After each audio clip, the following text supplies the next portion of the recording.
A Seguridade Social como direito fundamental material. É o tema da dissertação do mestre Marco Aurélio Serral Júnior, em debate hoje aqui no programa Academia. E eu já gostaria de passar a palavra à professora Renata Guerra. Professora.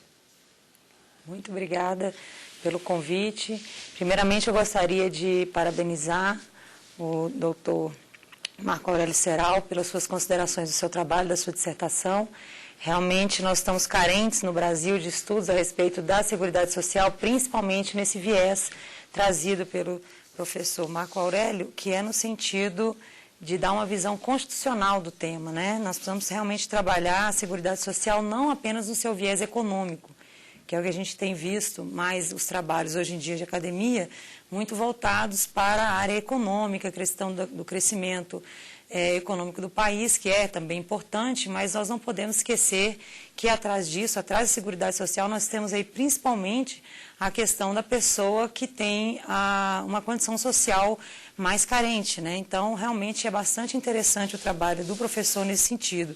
e bastante ambicioso também, porque nós temos uma corrente no direito que exatamente defende o contrário do trazido aqui pelo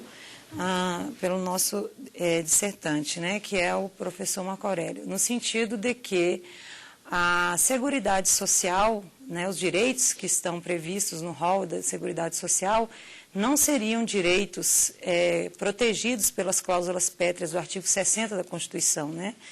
Quando nós estudamos direito constitucional, nós aprendemos que lá no parágrafo 4º, temos lá a vedação, a reforma do sistema constitucional brasileiro, quando se diz respeito a cláusulas pétreas, né, chamadas cláusulas pétreas, que seriam no rol ali do parágrafo 4º do artigo 60, entre elas os direitos individuais. Então, boa parte até dos constitucionalistas vem defendendo, nós temos até alguns precedentes no próprio STF, a dizer que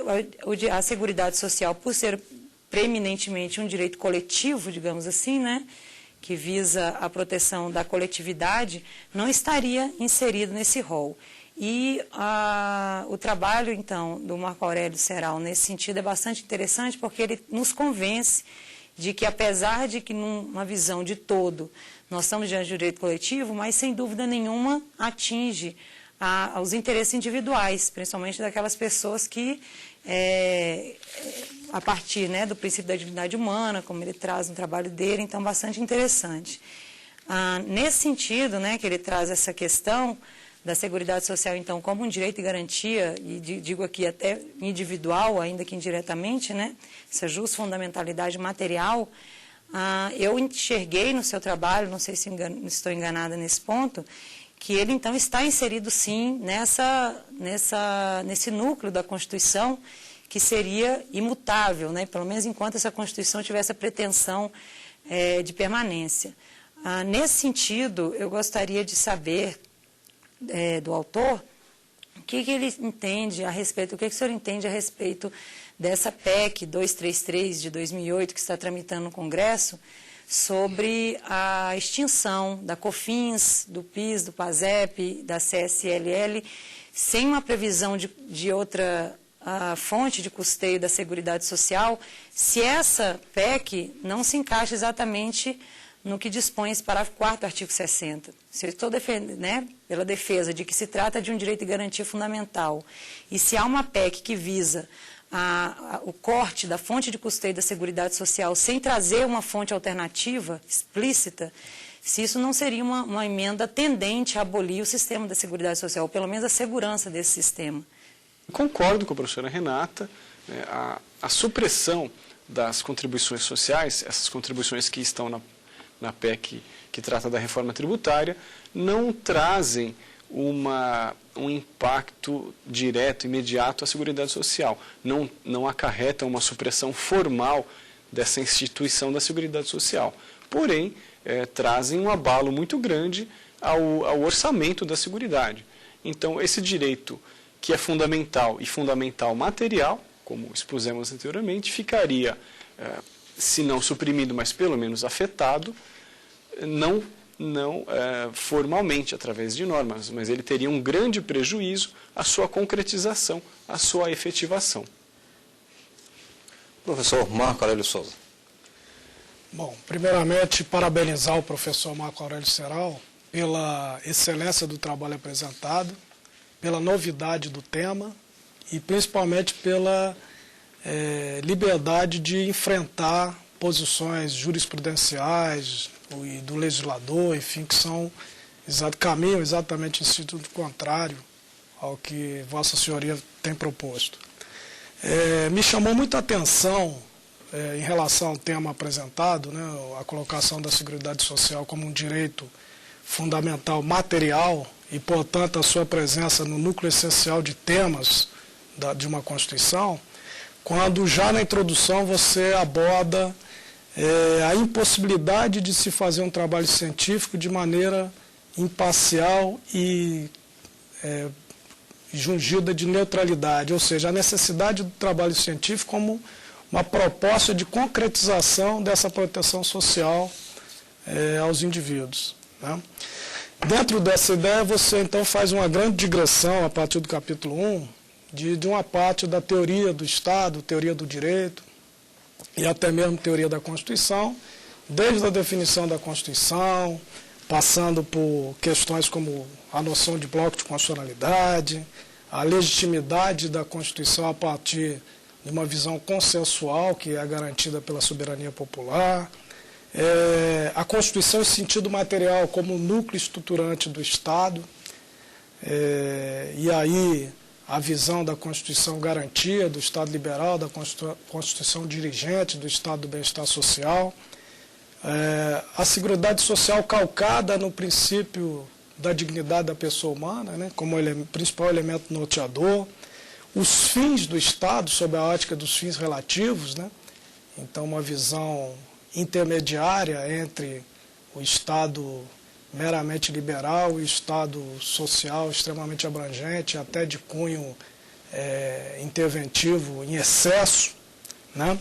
E aí o viés do princípio da solidariedade, né? E principalmente você já começa a abordar, dentro dessa visão de concretização, de solução de problemas atinentes à realidade brasileira, a questão social do Brasil. E aí você traz alguns aspectos interessantes sobre a escravidão, os aspectos físicos e geográficos, como a grande dimensão do país, né, o semiárido e as dificuldades da atuação do Estado, questões culturais como a sociedade machista e a segregação da mulher, a natureza específica da constituição da família brasileira, a questão do déficit educacional, sob o critério político, a presença do clientelismo, do coronelismo e, por fim, a concentração fundiária.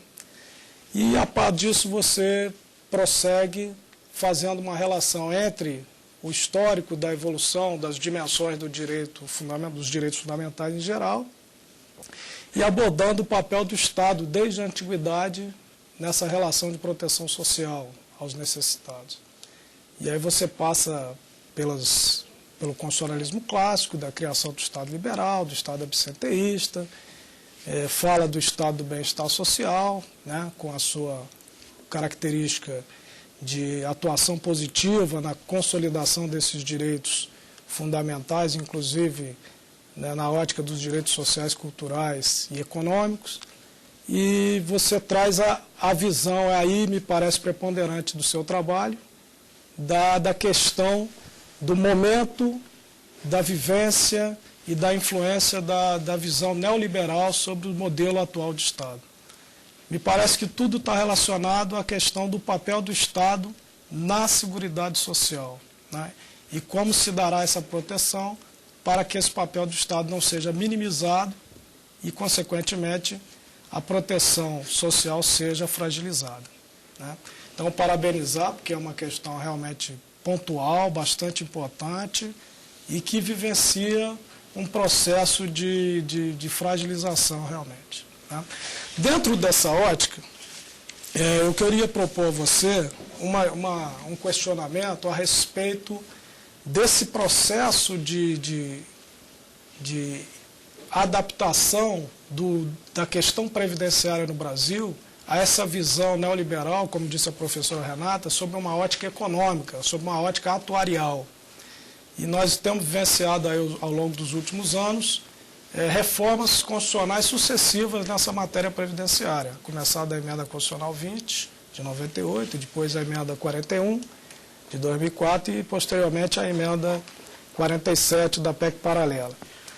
E já se antevê, a gente já sente ruídos, né, no sentido de que provavelmente num próximo governo nós teremos que passar por uma nova reforma constitucional para adequar o sistema previdenciário em face da urdida e recorrente déficit previdenciário que a cada mês é contabilizado sob a ótica econômica. Então, eu queria que você desse para a gente um panorama desse aspecto. Bom, professor Marco, a tentativa de caracterização da Seguridade Social como uma parte elementar da Constituição material, é justamente a tentativa de se trazer elementos ou algum fundamentos para enfrentar esse tipo de ótica que até então é prevalecente, é predominante no direito como um todo e nos direitos sociais de maneira mais aflitiva. A tentativa de caracterização da Seguridade como parte elementar da Constituição impediria, a nosso ver, esse processo de reformas tendentes a suprimir ou pelo menos reduzir o grau de efetividade, a importância dos direitos fundamentais sociais. Além disso, também seria um viés suficiente, a ideia de que eles fazem parte da Constituição seria, a nosso ver, um viés bastante suficiente a enfrentar essa ótica economicista, enfim, essa análise econômica do direito, teorias sistêmicas, enfim, de análise econômica do direito, esse tipo de teoria prevalecente. E mais do que pensar que a Seguridade Social é parte da Constituição, deve-se pensar que ela é parte da Constituição e deve ser concretizada. As políticas públicas, os serviços têm que ser efetivos no sentido de garantir esse direito. Bem, a Academia destaca agora alguns trabalhos de mestrado e doutorado apresentados nas universidades brasileiras e que já estão publicados e disponíveis no mercado editorial.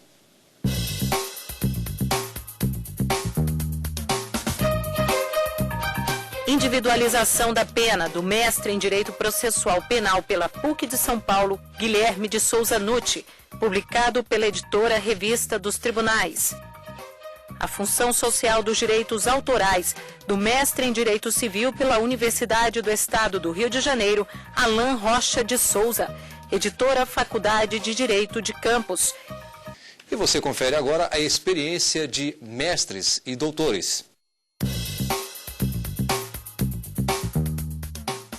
O meu objeto de tese foi a comparação jurisprudencial dos sistemas europeu e interamericano de direitos humanos em matéria de direitos econômicos, sociais e culturais, com fins de se consolidar a ideia de que a indivisibilidade e a universalidade dos direitos humanos também podem ser confirmadas pela jurisprudência internacional. Eu tive a possibilidade de dedicar-me integralmente ao doutorado no exterior, na Europa, até mesmo porque ele foi uma consequência da minha vida profissional e acadêmica, já que eu pude atuar profissionalmente no Sistema Interamericano de Direitos Humanos, em São José da Costa Rica,